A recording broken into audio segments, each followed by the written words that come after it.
안녕하십니까. 한국금융소비자보호재단의 윤민섭 연구위원입니다. 이번 포럼은 저희 재단이 금융소비자보호법의 시행과 더불어 한국금융투자자보호재단에서 한국금융소비자보호재단으로 명칭 변경한 것을 기념하기 위한 것으로 금융소비자보호법 시행과 금융소비자라는 주제로 개최합니다. 포럼은 코로나19로 인하여 온라인으로만 진행합니다.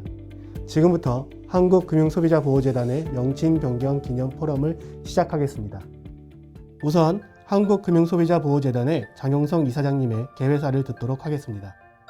안녕하십니까. 한국금융소비자보호재단 장용성 이사장입니다. 저희 재단이 지난 3월 25일 금융소비자보호법 시행일에 맞춰서 명칭도 종전 한국금융투자자보호재단에서 한국금융소비자보호재단으로 변경하게 된 것을 대단히 기쁘게 생각합니다. 아울러 무거운 책임감도 느낍니다. 종래에는 주로 펀드를 비롯한 금융투자자분들을 중심으로 한 금융교육, 연구조사 업무, 세미나 등을 해왔습니다마는 앞으로는 금융소비자라는 포괄적 의미에 걸맞게 은행, 보험, 저축은행, P2P 등 모든 금융소비자분들에게 초점을 맞춰야 되겠습니다. 여러분 모두 아시다시피 우리 금융시장은 그동안 많은 우여곡절을 겪으면서 크게 발전을 해왔습니다. 다만 키코, 우리파워 인컴 펀드 사태부터 최근의 DLF, 라임, 옵티머스 사태에 이르기까지 금융시장의 신뢰를 훼손하는 사례도 적지 않았습니다.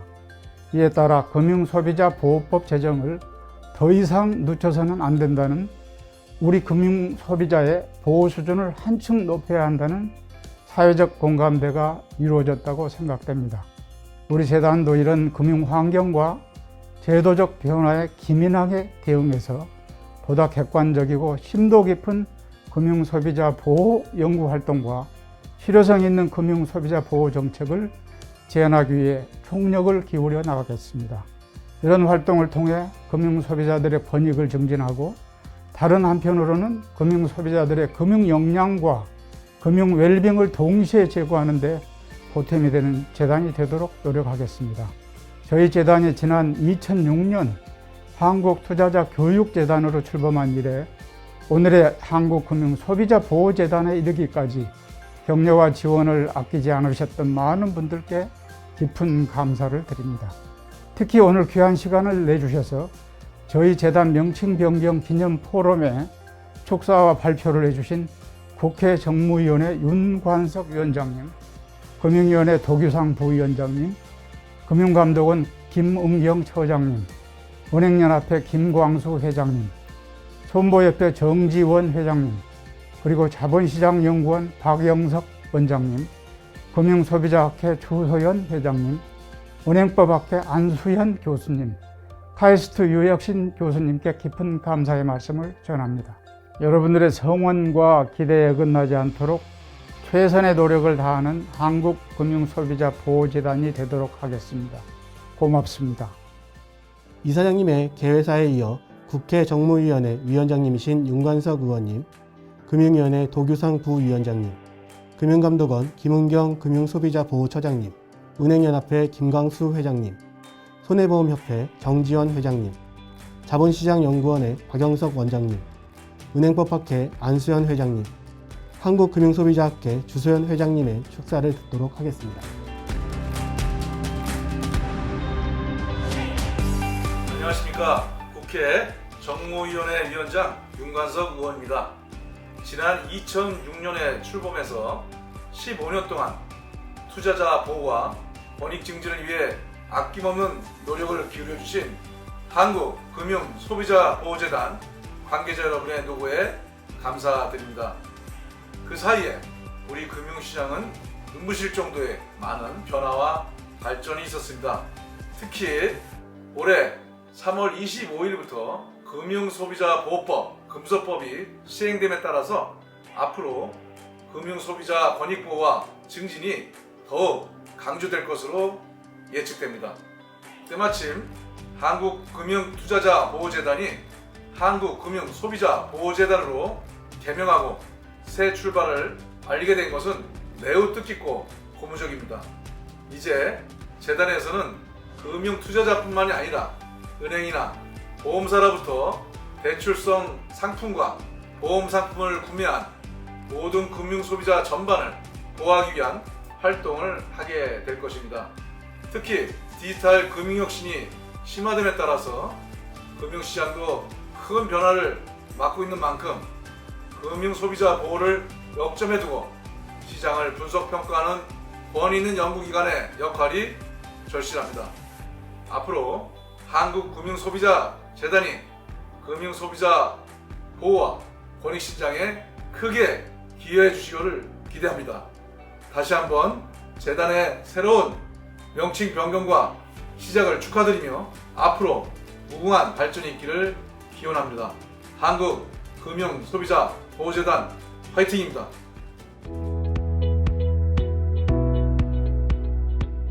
여러분 반갑습니다.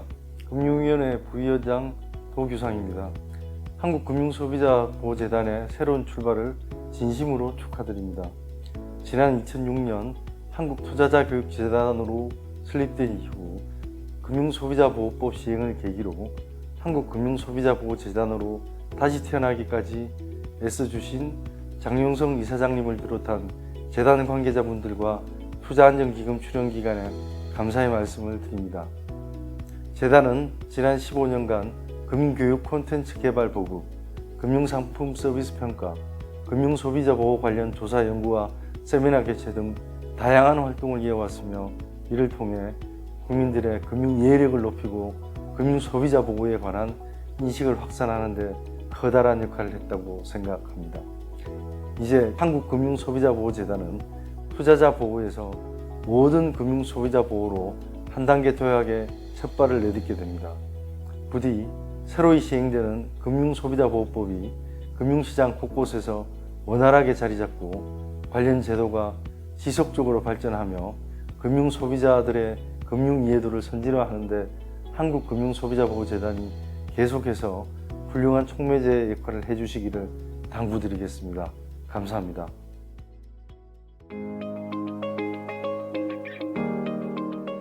안녕하십니까. 금융감독원 금융소비자보호처장 김은경입니다. 지난 3월 9일 재단 명칭을 한국금융투자자보호재단에서 한국금융소비자보호재단으로 변경하고 이를 기념하고자 오늘 이 포럼을 개최하게 됨을 진심으로 축하드립니다. 한국금융소비자보호재단은 2006년 한국투자자교육재단으로 시작하여 지난 15년간 건전한 투자 환경 조성과 투자자 보호를 위해 조사, 연구, 금융교육 등 다양한 노력을 해오신 걸로 알고 있습니다. 2009년 12월 금융당국이 금융교육의 체계적 수행을 위해 민간 합동으로 구성한 금융교육협의회에 재단도 참여하여 다양한 교육교재 개발 및 현장 강의 등 지금까지 주도적인 역할을 해주시고 계신 데 대해 감사의 말씀을 드립니다. 특히 최근 금소법 시행에 맞춰 금감원과 함께 제작한 웹툰, 동영상 및 강의안은 금소법의 내용을 보다 알기 쉽게 금융소비자들에게 전달하는 데 큰 도움이 되고 있다고 생각합니다. 모두 잘 아시다시피 우여곡절 끝에 제정된 금소법이 지난 3월 25일부터 시행되었습니다. 역사적인 사건입니다. 금소법에 따르면 금융소비자는 스스로 필요한 금융정보 습득을 위해 노력해야 하며 금융당국은 금융소비자가 합리적인 의사결정을 내릴 수 있도록 금융교육을 지원해야 한다고 명시하고 있습니다. 이와 같이 금융소비자 보호와 이를 위한 금융교육의 중요성이 그 어느 때보다도 강조되고 있는 이 시점에 한국금융소비자보호재단으로 명칭을 변경하고 금융투자자에서 모든 금융소비자로 업무 범위를 확대한 것은 시대적 흐름에 부합하는 매우 의미 있고 시의적절한 일이라고 생각합니다. 제가 공부했던 독일에서는 아주 좋은 예시가 되는 속담이 있습니다. Ein guter Name ist besser als Reichtum. 즉, 좋은 이름은 부보다 낫다는 속담입니다. 명칭이 얼마나 중요한지를 강조하고자 한 속담일 것입니다. 명칭은 그 조직의 진로를 알려주는 나침반과 같은 역할을 하며 어려운 상황이 닥치면 이겨낼 힘을 제공합니다. 사모펀드 등 대규모 금융소비자 피해로 인해 소비자 보호에 대한 사회적 기대가 그 어느 때보다도 높은 현 시점에서 한국금융소비자보호재단이 그 이름에 걸맞는 역할과 소임을 다해 한국금융소비자의 권익 증진과 금융시장 신뢰 제고에 앞장서 주시기를 기원합니다.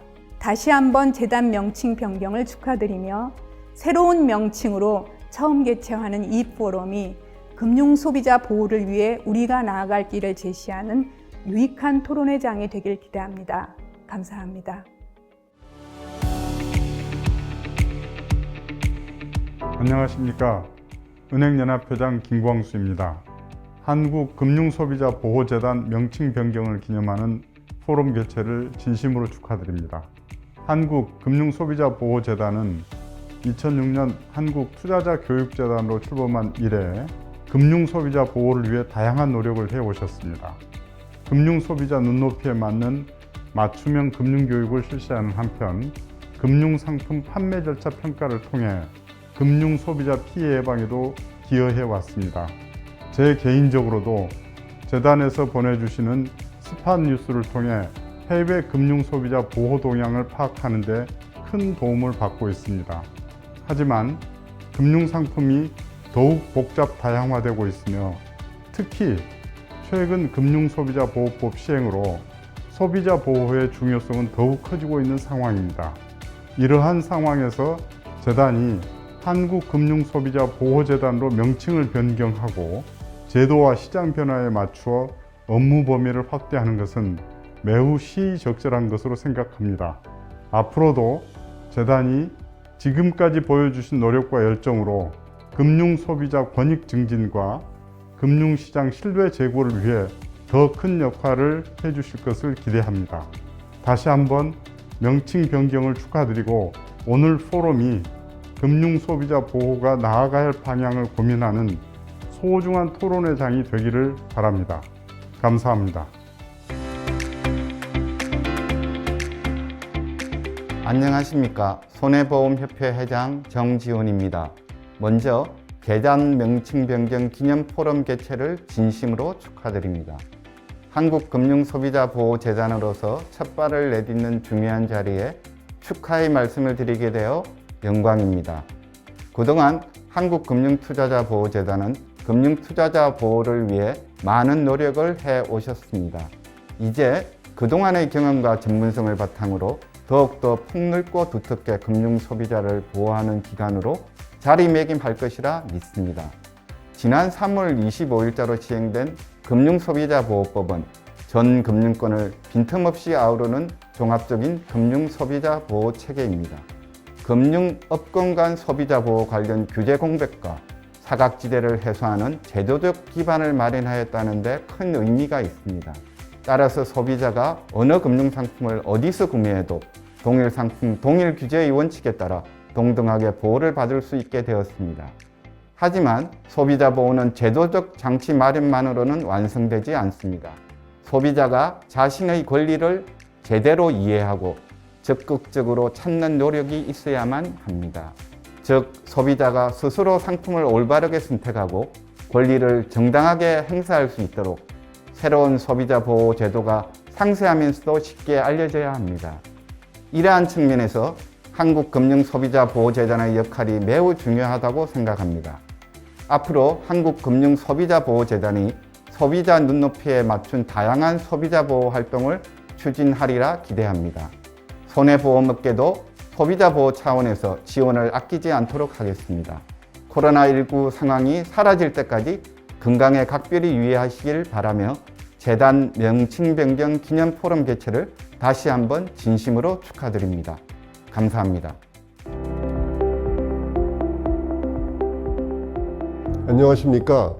자본시장연구원장 박영석입니다. 한국금융소비자보호재단의 출범을 축하합니다. 투자자에 대한 금융교육을 목적으로 2006년 설립된 한국투자자교육재단은 2009년 한국투자자보호재단으로 명칭을 변경하면서 활동의 범위를 넓혔으며 금융소비자보호법 시행에 따라 금융소비자보호 강화라는 시대적 요구에 부응하기 위하여 한국금융소비자보호재단으로 명칭을 변경하여 새로운 출발점에 서 있습니다. 그간 금융소비자보호는 판매 과정에서의 문제로부터 금융소비자를 보호하고 피해를 구제하는 데 초점이 맞춰져 왔던 것이 사실입니다. 판매 규제와 피해 구제가 금융소비자 보호의 가장 중요한 부분을 차지하고 있음은 부인할 수 없는 사실입니다. 그러나 보다 완결된 금융소비자 보호체제의 구축을 위해서는 금융상품의 설계, 제조, 판매, 사후관리와 피해 구제로 이루어지는 금융상품 전 생애에 걸쳐 소비자 친화적인 관리체제가 금융회사 내부에 구축될 필요가 있습니다. 가장 효과적이고 저렴한 치료수단이 예방이라는 의학 분야의 상식이 금융업에도 적용된다고 생각합니다. 문제가 발생한 이후의 원인을 밝히고 책임을 물어 피해를 보상하는 데만 집중할 것이 아니라 문제의 발생 소지를 최소화할 수 있도록 금융회사 업무 프로세스 전반에 걸쳐 소비자 보호를 위한 관리체제를 구축하도록 유도하고 촉구하는 것이 보다 현명한 대처법이 될 것입니다. 금융소비자의 입장에서도 자기 자신의 자산을 지킬 수 있는 보호수단을 단단히 갖추고 있어야 할 것입니다. 합리적인 의사결정을 내리는 데 필요한 금융지식을 충분하게 습득하는 것이 가장 중요한 일이며 필요한 경우 비용을 들여서라도 전문가의 조력과 도움을 얻는 적극적인 자세가 필요할 것입니다. 금융시장에서의 거래에서는 무엇보다도 자기 책임의 원칙이 가장 중요한 가치 중 하나로 존중되어야 할 것입니다. 정부를 포함한 제3자의 개입은 안정적이고 효율적인 금융시장 운영을 위하여 불가피한 경우로 한정되어야 할 것임도 물론입니다. 이것이 바로 금융소비자가 스스로의 이익을 지키기 위하여 시간과 자원을 아끼지 말아야 할 이유입니다. 금융회사의 소비자 친화적인 문화를 정착시키고 금융소비자가 스스로의 힘으로 자신의 이익을 보호할 수 있도록 지원할 필요가 있다는 시대적 요구에 비춰볼 때 한국금융소비자보호재단에 대한 사회적 기대는 더할 수 없이 크다고 생각됩니다. 바로 이런 측면에서 한국금융소비자보호재단의 출범이 우리나라 금융소비자보호의 역사에서 한 획을 긋는 중요한 전기가 될 것임을 믿어 의심치 않습니다. 한국금융소비자보호재단의 무궁한 발전을 기원합니다. 안녕하십니까. 은행법학회 회장을 맡고 있는 외대 법학전문대학원 교수 안수연입니다. 한국금융소비자보호재단으로의 명칭 변경을 진심으로 축하드립니다. 이전에도 한국금융투자자보호재단은 투자자 보호를 위해 정책 제안, 연구, 교육 등 자본시장에서 중요한 인프라 역할을 해왔습니다. 앞으로 한국금융소비자보호재단으로의 명칭 변경은 재단을 한층 더 도약시키고 금융소비자보호라는 시대적 사명에 부응할 것으로 기대됩니다. 아울러 급변하는 금융환경 속에서 금융소비자에게 언제나 연결된 소통 가능한 든든한 기관으로 자리매김할 것이라 믿어 의심치 않습니다. 최근 국내에서 금융소비자 보호에 대한 관심이 더욱 높아지고 있습니다. 갈수록 복합한 상품의 등장과 핀테크, 빅테크 등 비금융 회사의 금융산업으로의 진입, 그리고 이로 인해 송금, 결제, 펀드, 자산관리 등 금융 서비스가 개별 서비스로 분절되어 금융 소비자와 금융 회사 간의 접점이 사라질 것으로 예상되기 때문입니다. 또한 블록체인, AI, 오픈뱅킹, 그리고 최근에 도입된 마이데이터와 마이페이먼트 등 새로운 혁신 서비스와 기술의 발전이 가속화되고 있습니다.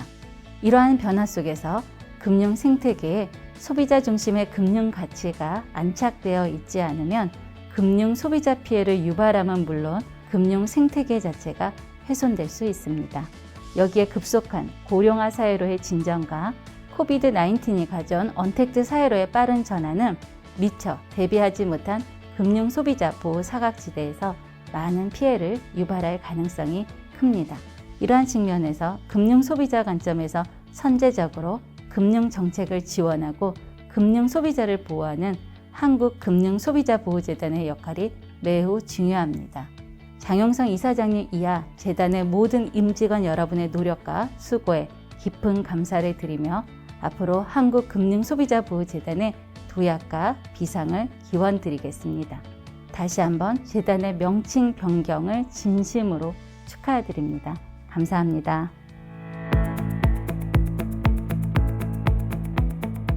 안녕하십니까. 저는 한국금융소비자학회 회장, 이화여자대학교 소비자학과 교수 주소현입니다. 한국투자자보호재단이 금융소비자의 권익 향상과 금융시장의 발전을 위한 금융소비자 전문 연구기관으로 자리매김하기 위하여 한국금융소비자보호재단으로 명칭을 바꾸게 되신 것을 축하드립니다. 그간 재단은 투자자 연구, 금융소비자 교육, 금융정책 재현 등에서 이미 다양한 활동을 수행하여 왔으며 저희 한국금융소비자학회뿐 아니라 다양한 학술단체들과 협업을 통하여 금융소비자 권익 향상과 금융산업 발전에 기여해 왔습니다. 그럼에도 이번 명칭 변경은 중요한 의미를 가지고 있는 것 같습니다. 금융소비자 보호에 관한 법률이 시행되는 시점과 맞추어 재단의 명칭이 변경되는 것이 금융산업과 정책의 중심에 금융소비자의 역할과 금융소비자 지향성 관점이 더욱 중요하다는 것을 뜻하기 때문입니다. 금융소비자가 금융시장에서 다양한 의사결정의 주축이 되어야 하는 것은 너무나도 당연한 사실이며 금융소비자의 권익 향상이 금융산업 전체의 발전과 맞물려 있다는 것은 이제 우리 모두가 알고 있는 사실입니다. 그럼에도 불구하고 급격하게 변화하는 금융환경에서 개별적인 금융소비자의 역량과 교섭력은 상대적인 열의에 있는 것 또한 사실입니다. 이러한 상황에서 이번 재단의 명칭 변경은 향후 재단이 지향하는 바를 뚜렷하게 보여준다고 할 수 있습니다. 우리는 금융소비자, 금융시장, 전체 금융산업을 둘러싼 다양한 도전이 지속될 환경에 놓여 있습니다. 이러한 시점에서 한국금융소비자보호재단으로의 명칭 변경을 진심으로 축하드리며 앞으로의 역할을 기대하겠습니다. 감사합니다.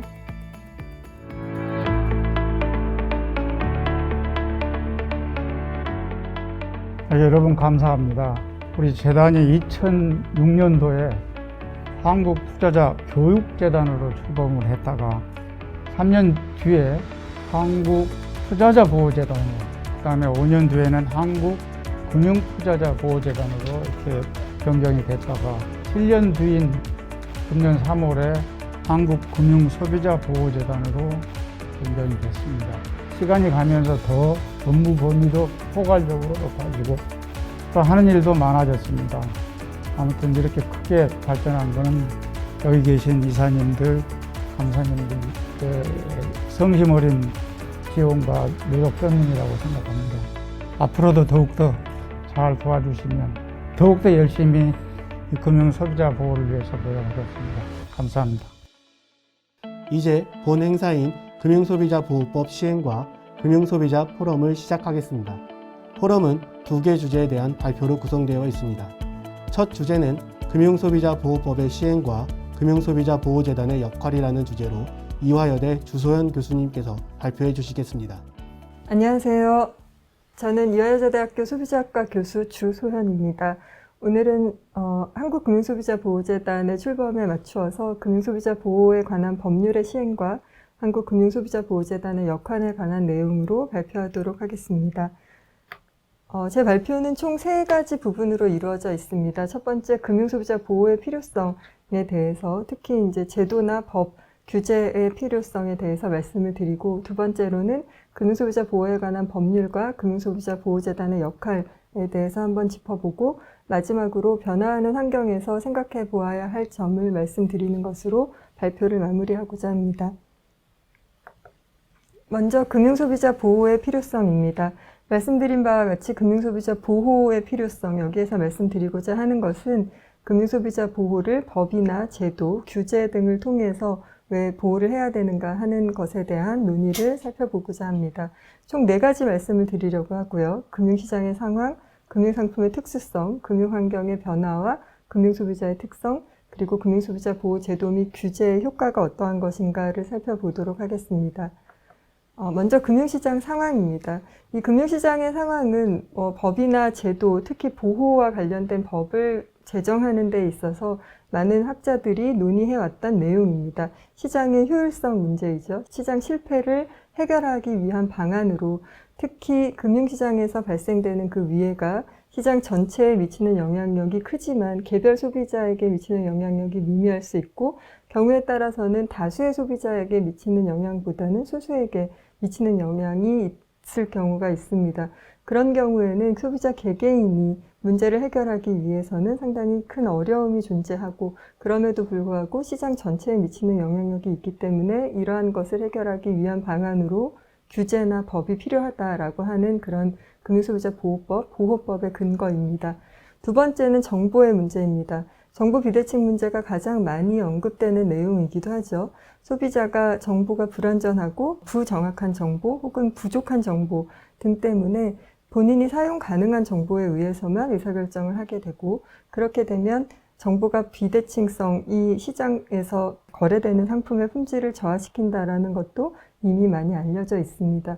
이러한 문제 때문에 이제 법이 필요하고 제도가 필요하다라고 학자들이 많이 이야기를 했고요. 또 한 가지 여기에서 말씀드리고 싶은 것은 금융산업의 평가 및 보상 체계입니다.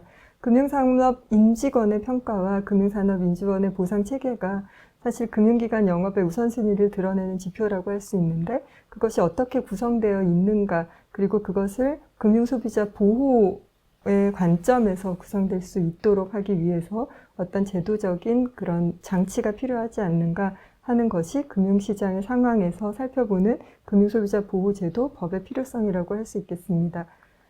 두 번째로 살펴볼 것은 금융상품의 특수성입니다. 금융상품은 다른 어떤 재화와는 다른 특성을 가지고 있습니다.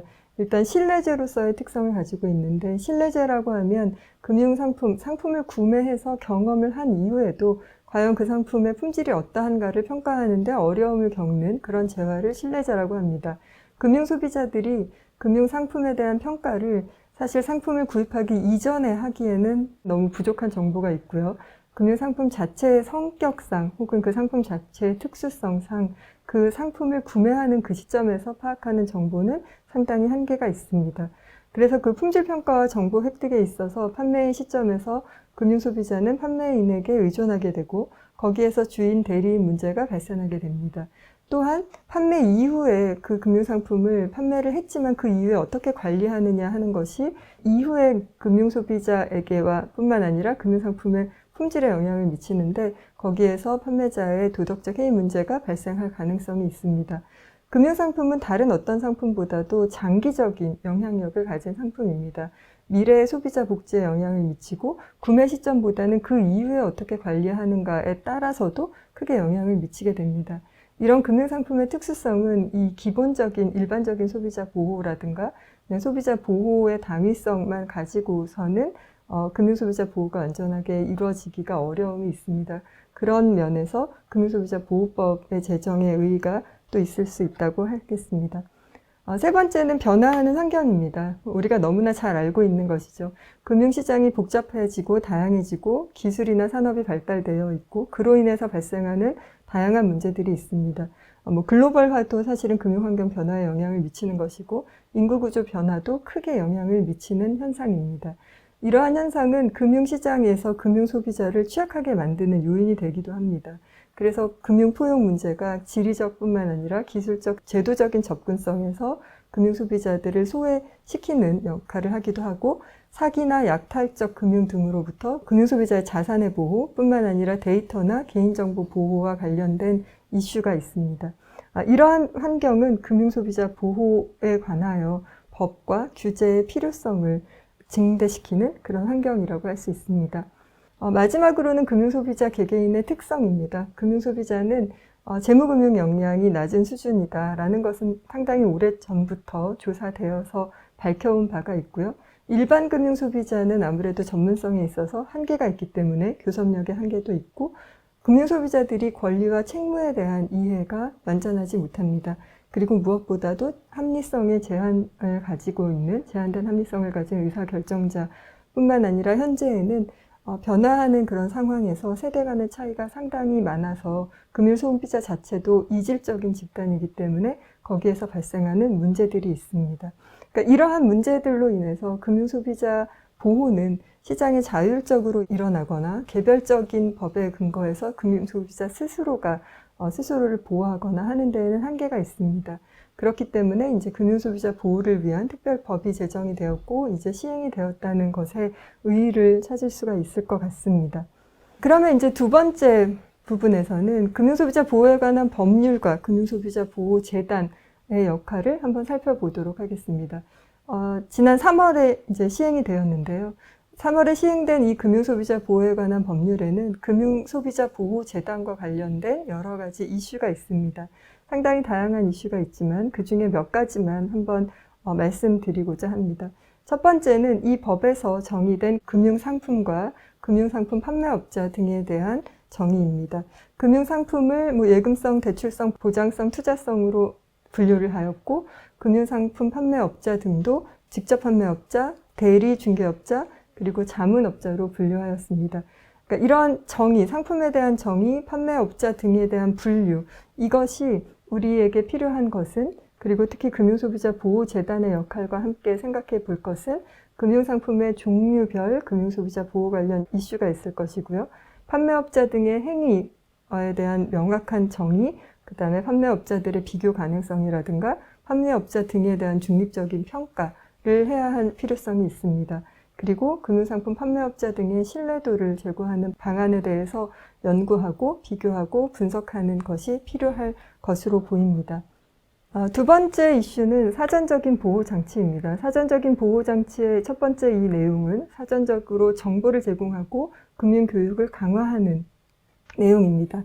이러한 내용이 지금 현재 시행되고 있는 금융소비자 보호에 관한 법률에서 구체적으로 나열이 되어 있는데 이와 관련해서 한국금융소비자보호재단에서 살펴볼 수 있는 것들은 사전 정보 제공의 품질평가, 정보 제공에 대한 서비스 품질평가라든가 효과적으로 어떻게 정보를 제공하는지에 대해서 그 방안을 탐색하고 그러한 효과적인 정보 제공 방안에 대해서 제언을 도출하는 연구를 수행할 수 있을 것 같습니다. 현재 한국금융소비자보호재단은 지금까지 금융교육의 주체로서 역할을 많이 수행하여 왔는데요. 효과적으로 금융교육 방안에 대한 연구, 어떻게 금융교육을 하는 것이 효과적인가? 앞에서 말씀드린 것처럼 금융소비자의 재무금융 역량이 상당히 낮은 수준인데 금융교육을 어떻게 시키는 것이 지금까지도 많이 노력을 했지만 그 노력을 어떻게 다른 방식으로 경주하는 것이 그 금융소비자의 재무금융 역량을 증진시키는 데 도움이 될 것인가 하는 것과 관련해서는 조금 더 연구와 탐색이 필요한 것 같습니다. 사전적 보호장치에 또 중요한 역할을 하고 있는 중요한 내용이 영업행위 규제입니다. 흔히 6대 판매 원칙이라고 얘기를 하고 있고 이미 3월 말에 시행된 이 법과 특히 6대 판매 원칙 규정과 관련하여서 상당히 많은 이슈, 문제들이 벌써 시장에서는 논의가 되고 있습니다. 이와 관련해서 적합성, 적적성 원칙의 적용이라든가 영업행위 규제 위반의 결과 어떠한 것이 있는지, 영업행위 규제를 적용을 하는 것은 어떻게 적용을 해야 되는지 그 결과, 효과 이런 것들을 분석할 필요가 있을 것 같습니다. 세 번째 이슈로는 사후적 보호장치입니다. 이 사후적 보호장치 중에서 이 슬라이드에 나와 있는 청약 철회권, 위법 계약 해지권, 그리고 정보 열람권 등은 금융소비자들에게 보장이 된 어떤 소비자 보호 장치라고 할 수 있겠습니다. 이러한 소비자에게 보장이 되어 있는 소비자 보호 장치를 소비자들이 행사하기 위해서 권리를 행사하기 위한 사항이 무엇인가 라는 것을 좀 면밀히 분석할 필요가 있고요. 그러한 권리 행사를 위한 사항이 적절하고 적합한가, 그리고 금융소비자의 권리 행사가 용이하게 이루어질 수 있도록 되어 있는가 하는 것들에 대한 면밀한 검토를 해볼 수 있는 그런 여지가 있을 것 같습니다. 그리고 소비자가 이러한 권리를 행사했을 때 나타나는 효과라든가 그 결과 등을 분석하고 그러한 분석을 통한 어떤 제언을 도출하는 역할을 금융소비자보호재단이 하실 수 있을 것 같습니다. 사후적 보호장치에는 그런 금융소비자들에게 주어진 권리 이외에도 손해배상 책임이나 계약 서류 제공의 의무, 분쟁 조정 과정, 징벌적 과징금, 판매 제한 중지 명령권, 금융판매업자 등에게 주어진 어떤 자세한 내용들, 해야 할 책임이라든가 지켜야 할 룰이라든가 규준 등이 마련되어 있습니다. 그것과 관련해서 금융기관의 준수사항 많이 분석이 되어 있고 법을 많이 검토가 되어 있지만 그러한 사항이 이제 이 법의 시행 이후 점점 이 법을 따라감에 있어서 발생되는 다양한 결과라든가 경험 등이 이제 쌓일 텐데 그런 것을 분석하는 것이 필요할 것 같습니다. 사후적 보호장치의 효과라든가 그 결과, 그것이 과연 금융소비자의 권익을 어떻게 증진시키는지, 그리고 더불어서 금융산업의 발전에 어떤 영향을 미치는지 등에 관한 분석을 할 필요가 있을 것 같습니다.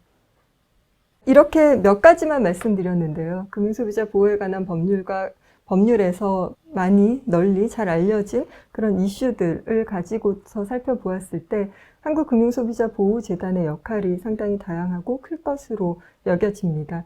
이 그림은 한국금융소비자보호재단의 홈페이지에 나와 있는 설립 배경입니다. 그림을 보시면 한국금융소비자보호재단은 금융소비자 보호 관련 조사 및 연구와 금융상품 판매 행태 평가, 그리고 정책 재현, 금융소비자 교육 활동을 통해서 금융소비자 보호의 인식을 확립하고자 합니다. 이를 통해서 궁극적으로는 금융시장 발전과 금융소비자의 권익 향상에 기여함을 목적으로 설립되었습니다. 금융소비자 보호에 관한 법률에 있는 내용과 그 법률에서 추구하고자 하는 그런 금융시장 발전 및 금융소비자 권익 향상을 한국금융소비자보호재단에서도 같이 추구한다라는 것을 알 수 있습니다. 이미 재단은 이러한 금융소비자 보호를 위한 다양한 그 기틀이 마련되어 있고 그간의 다양한 활동을 통한 경험이 축적되어 있을 것입니다. 이제는 재단의 명칭이 바뀐 만큼 보다 금융소비자 보호를 위한 다양한 활동에 초점을 맞추어서 궁극적으로 금융소비자 권익 향상과 금융시장 발전에 기여할 수 있는 그런 역할을 수행하실 수 있을 것 같습니다. 마지막으로 몇 가지, 앞에서도 말씀을 드렸지만 몇 가지 살펴보고 싶은 거는 변화하는 환경에서 이제 고려해 보아야 할 점입니다.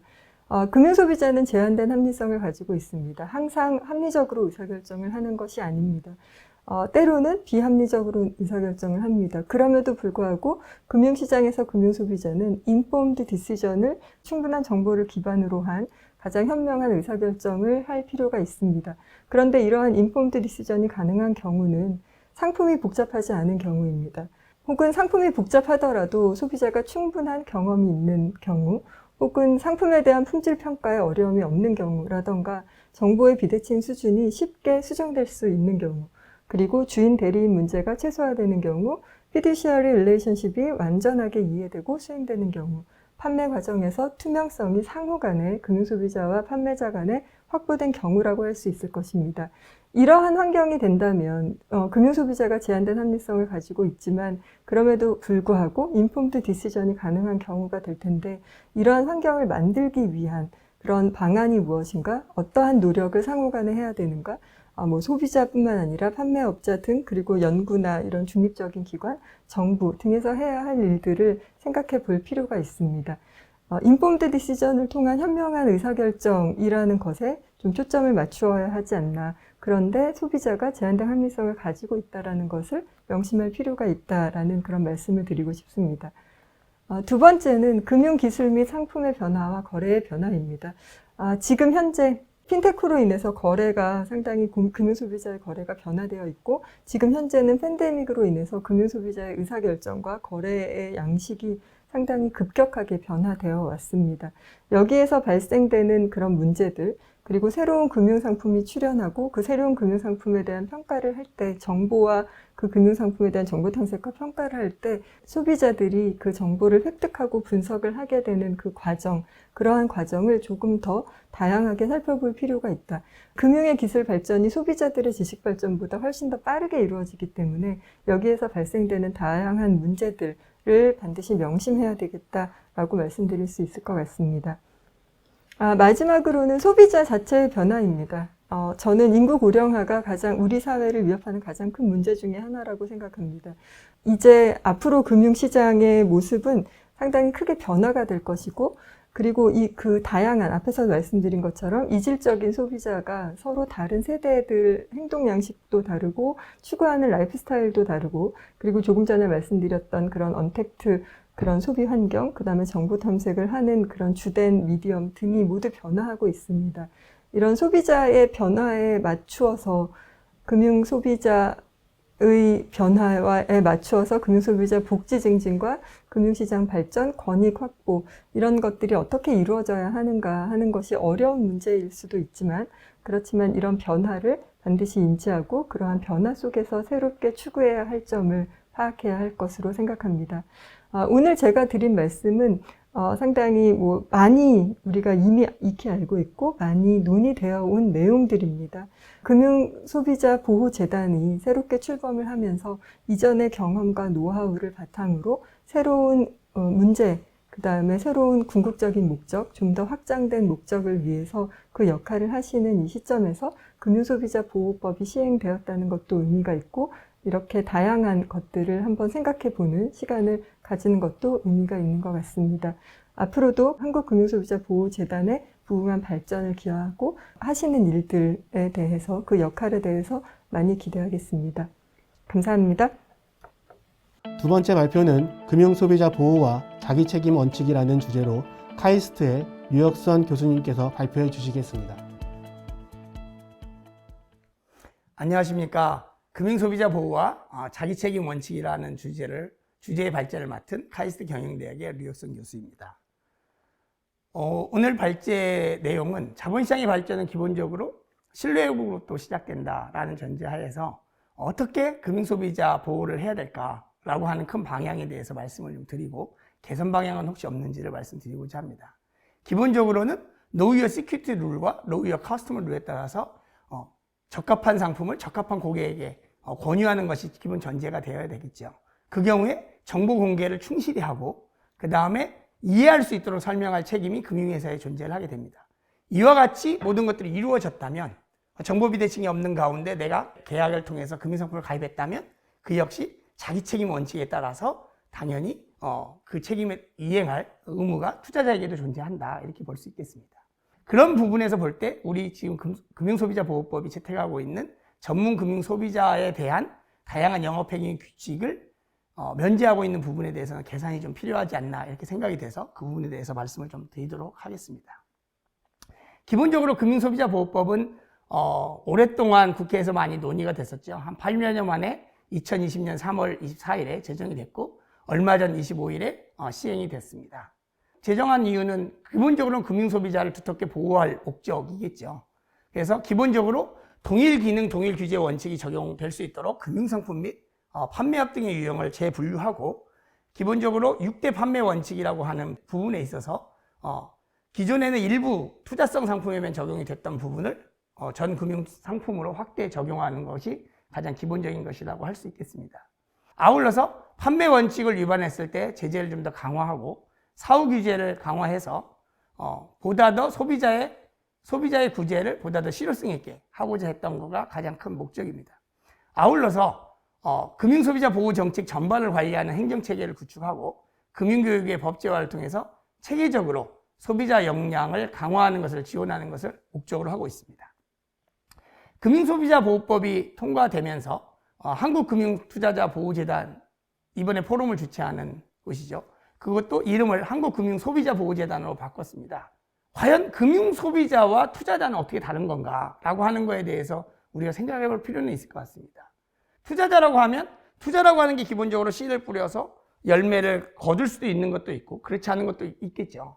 근데 약간 투자라고 하는 컨셉이 보다 더 강조가 되다 보면 뭔가 능동적이고 자기 책임적인 것들이 많이 강조된다면 금융소비자라고 하는 영역에서는 보다 더 서비스적인 측면에서 불평등을 받지 않고 그 충분한 서비스를 향유할 수 있게끔 어떻게 보면 보호의 컨셉이 좀 더 강하지 않나 이렇게 생각이 됩니다. 제가 10여 년 전부터 논문을 쓸 때마다 투자자 대신에 금융소비자라는 용어들을 주로 사용했었는데요. 기본적으로 금융소비자라고 하는 이면에는 우리가 노동을 통해서 어떻게 보면 자본을 축적한 지금의 상태에서 이런 자본을 어떻게 잘 관리되게끔 할 거냐라고 하는 게 굉장히 중요한 금융회사의 책무가 아닌가 이렇게 생각이 됩니다. 그런 측면에서 금융소비자라는 컨셉에서 서비스를 어떻게 잘 적합하게 전달할 거냐라고 하는 게 굉장히 중요하고 그런 측면을 반영해서 금융소비자보호법이 탄생되지 않았나 이렇게 생각을 하고 있습니다. 금융소비자란 법에서 명시하기로는 금융상품에 관한 계약의 체결 또는 계약 체결을 권유를 하거나 청약을 받는 것에 관한 금융상품 판매업자의 거래 상대방 또는 금융상품 자문업자의 자문 업무의 상대방을 말합니다. 금융소비자는 그 특성에 따라서 보호의 정도를 달리하고 있는데요. 따라서 전문 금융소비자와 일반 금융소비자로 구분을 하고 있습니다. 전문 금융소비자란 금융상품에 관한 전문성 또는 소유자산의 규모 등에 비춰서 금융상품 계약에 따른 위험 감수 능력이 있는 금융소비자를 말합니다. 그런데 여기에서 실제로 전문성을 가지는지 여부는 따지지 않고 객관적인 지위에서 정해집니다.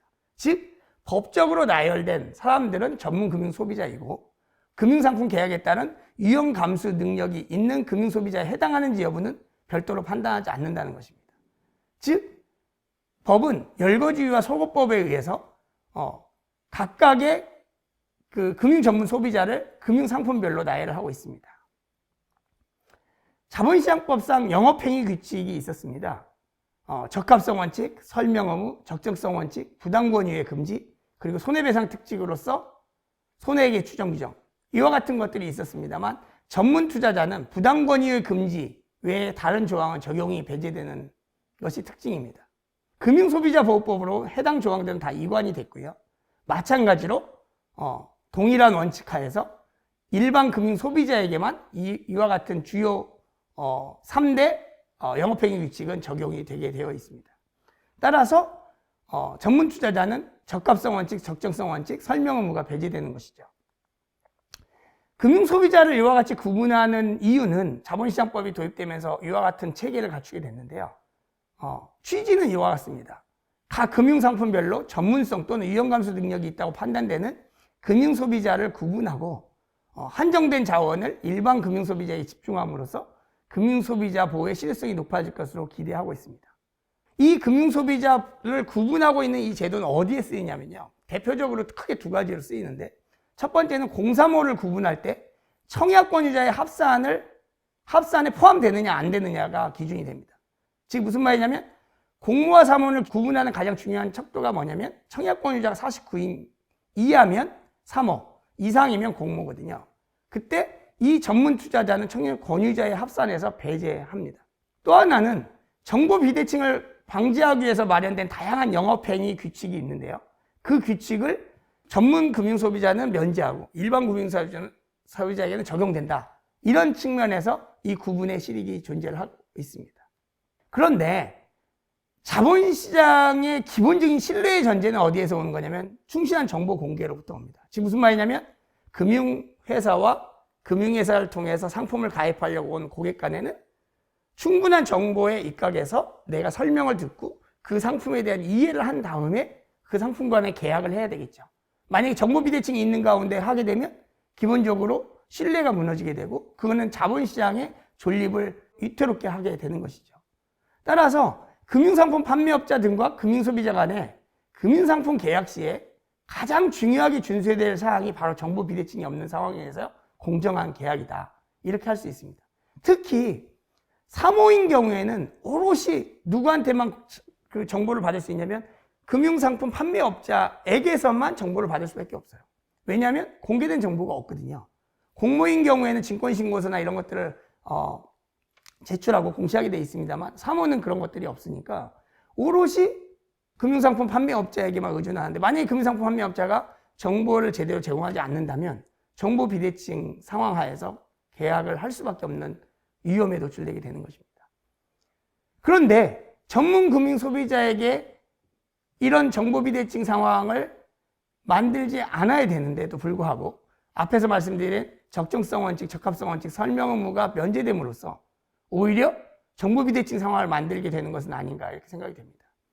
특히 전문 투자자 중에서도 우리 법에서도 마련하고 있는 선택적 전문 투자자, 즉 개인과 법인인데요. 특히 개인의 경우에는 만약에 전문 투자자로 전환을 하게 되는 경우에 금융상품 판매업자 외에서 정보를 수집해서 어떤 금융상품에 대한 판단, 위험성에 대한 판단을 한다는 건 현실적으로 불가능하거든요. 그래서 이 부분에 대해서는 좀 보완이 필요한 것이 아닌가 이렇게 생각을 하고 있습니다. 선택적 전문 금융소비자란 누구냐?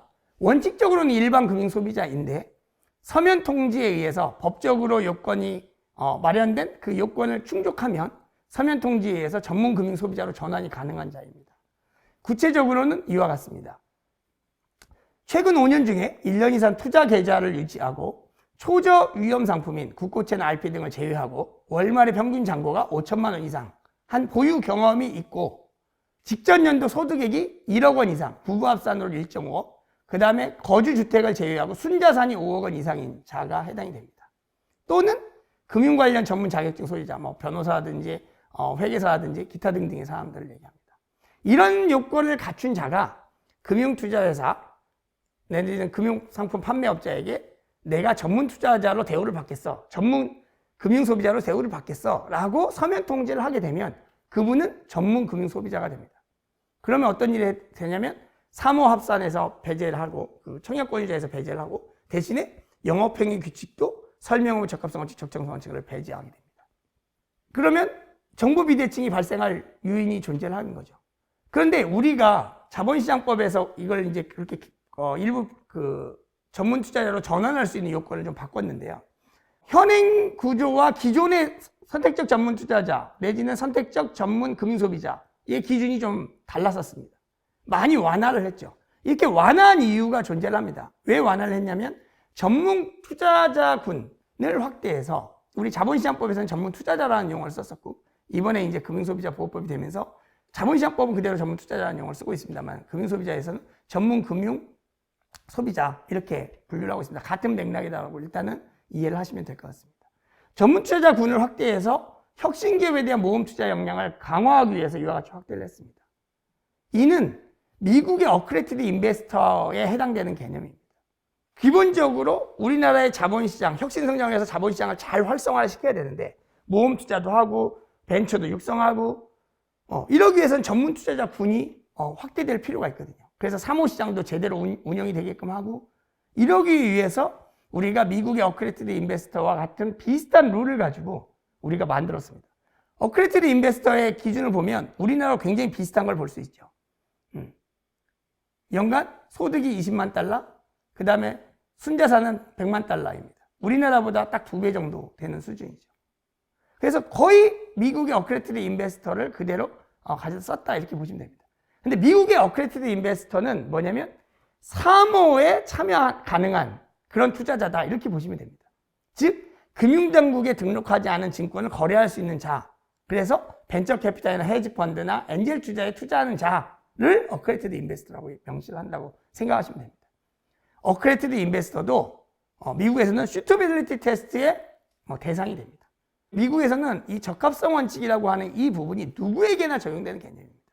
단지 기관 투자자, 우리가 소위 말하는 은행이라든지 금융회사들, 이런 기관 투자자들은 배제할 수 있지만 일반적인 대부분의 투자자들은 다 슈터빌리티 테스트가 적용되어야만 됩니다. 기관 투자자인 경우에도 금융회사가 판단할 때 그 자가 충분히 투자 위험을 평가할 수 있다고 합리적으로 어떤 근거가 있어야 됩니다.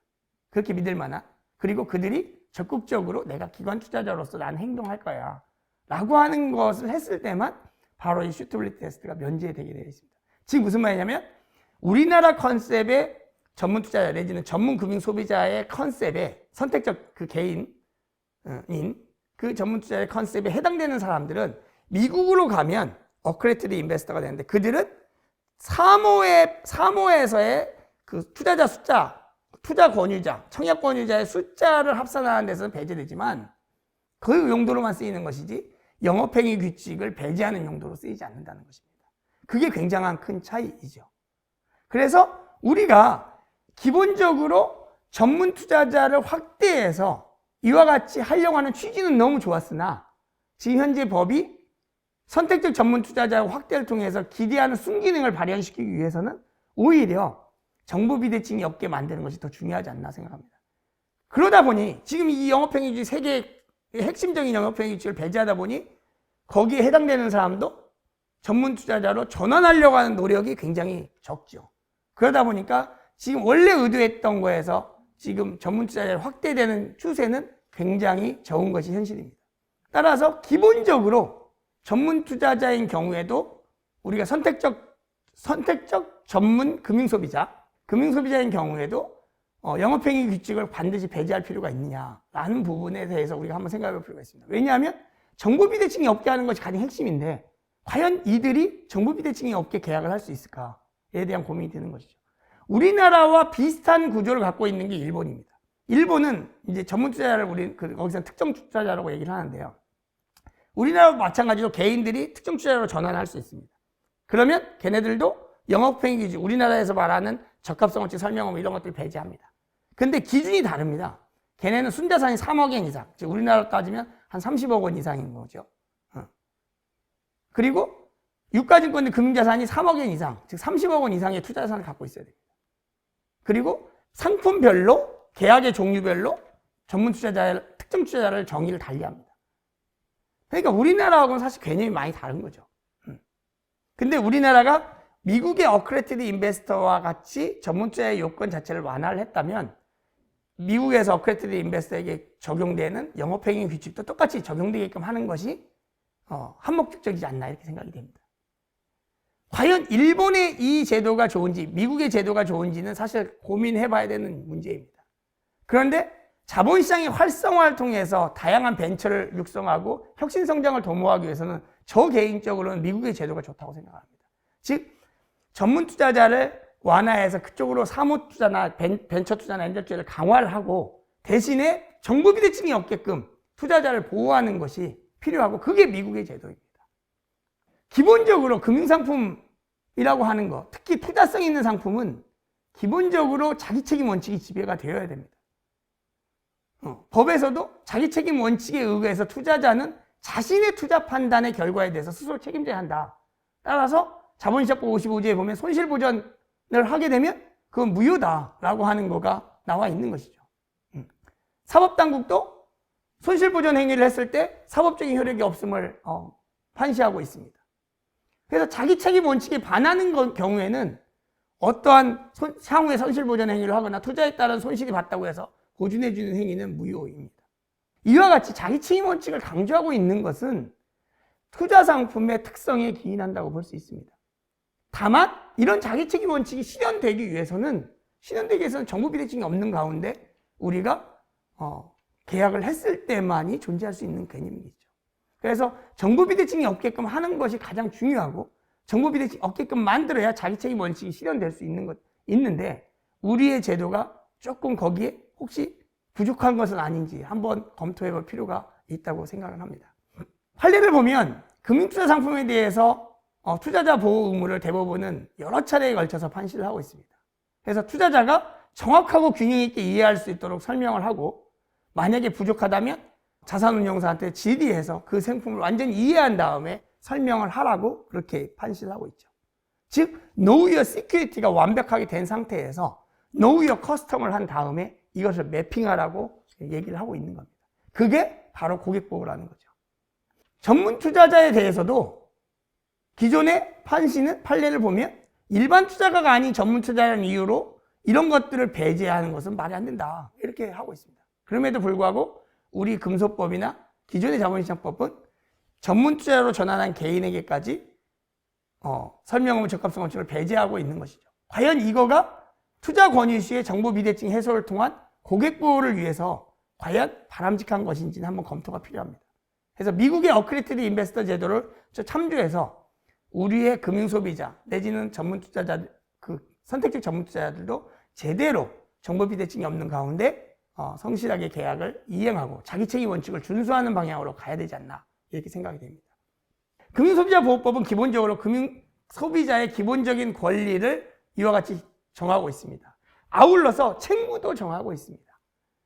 즉 무슨 말이냐면 금융소비자가 기본적으로 금융상품을 올바르게 선택을 하고 권리를 정당하게 행사해야 된다.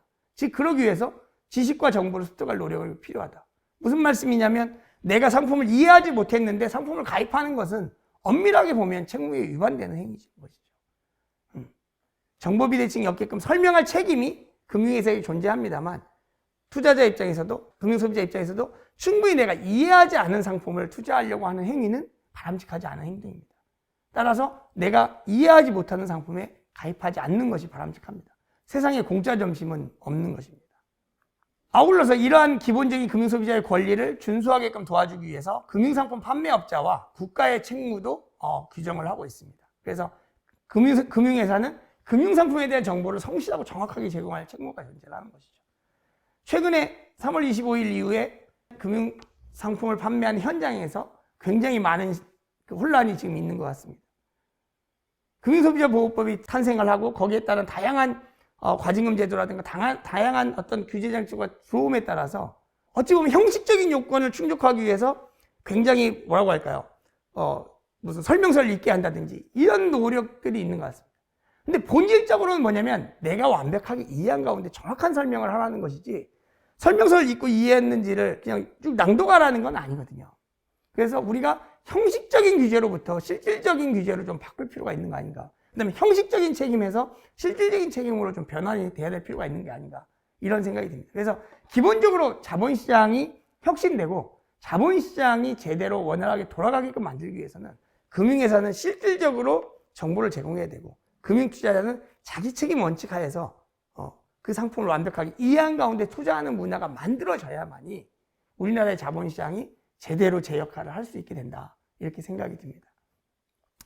아울러서 자본시장 신뢰 구축을 위한 전제는 정보 비대칭의 해소다라는 전제하에서 금융소비자 보호 방안으로 두 가지를 크게 말씀드릴 수 있을 것 같습니다. 금융소비자보호법상 금융소비자 보호를 위한 장치인 적합성 원칙, 적정성 원칙, 설명 의무 등 영업행위 규칙이 실질적으로 정보 비대칭이 존재할 수밖에 없는 개인 투자자에게 광범위하게 배제되는 부분에 대해서 한번 검토가 필요한 것이 아닌가 이렇게 생각이 되고요. 정보 비대칭은 해소하되 혁신기업에 대한 모험 투자 역량을 확대하기 위한 사모투자의 건전한 확대는 반드시 유지가 될 필요가 있습니다. 따라서 전문 금융 소비자 제도에 대한 탄력적인 운영이 필요하고 따라서 미국의 어크레디티드 인베스터 제도를 참조해서 우리의 공사무의 청약권 유자의 합산 제도와 영업행위 규칙의 적용 배제 여부에 대해서 한번 검토가 필요하지 않나 이렇게 생각이 됩니다. 그리고 이러한 정보 비대칭이 해소된 가운데서 계약이 이행이 됐다면 자기 책임 원칙이 당연히 구현되도록 모든 제도나 이런 것들이 운영될 필요가 있다 이렇게 생각이 됩니다. 이상으로 금융소비자보호법 제정의 즈음에서 만들어진 포럼에서 제가 금융소비자 보호와 자기책임 원칙이라는 주제로 발제를 하게 되었습니다. 우리나라가 보다 금융소비자를 실질적으로 보호하고 금융소비자도 정확한 정보에 입각해서 제대로 투자를 함으로써 자본시장이 건전하게 육성되고 발전될 수 있기를 바랍니다. 이상 마치겠습니다. 감사합니다. 이상으로 한국금융소비자보호재단의 명칭 변경 기념 포럼을 마치도록 하겠습니다. 감사합니다.